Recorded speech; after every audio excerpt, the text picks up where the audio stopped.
Сегодня коллективу Воркутинского драматического театра представлен новый директор Елена Пекарь. Сегодня она возглавляет еще и региональное отделение Союза театральных деятелей.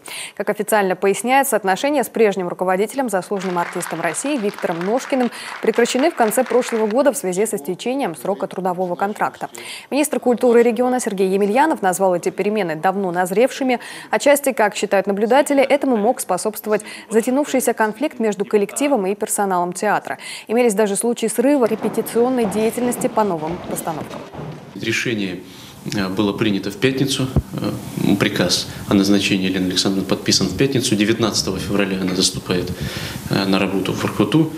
И нет никаких сомнений, что с помощью министерства при поддержке театра, Воркутинского драматического театра, у Елены Александровны получится достигнуть всех тех результатов, которые сегодня театру ставятся как задача.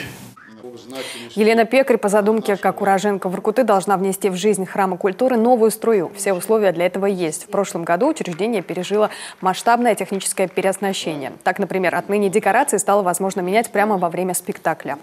Я благодарю вас, Сергей Витальевич, за оказанное мне доверие. Я надеюсь, что я вас не подведу. Я очень надеюсь на поддержку всего коллектива, на конструктивное сотрудничество, на добросовестную и честную работу.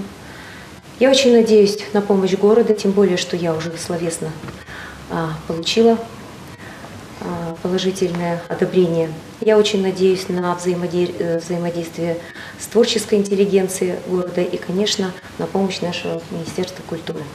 Уважаемые коллеги, перемены, они всегда есть. Жизнь не может стоять на месте. Без перемен мы жить не можем. Я со своей стороны, естественно, вместе с вами будем помогать Елене Александровне строить театр уже на новом уровне. Я думаю, что у нас с вами получится. Директор сменился и в Воркутинском музыкальном колледже. Министр назначил на кресло Ольгу Абскалову. До этого она трудилась заместителем директора по воспитательной работе муниципальной детской музыкальной школы. При этом по совместительству преподавала некоторые дисциплины и в колледже.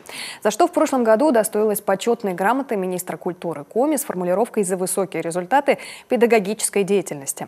Трудовой стаж 17 лет. Об этом она сообщает на своем персональном сайте.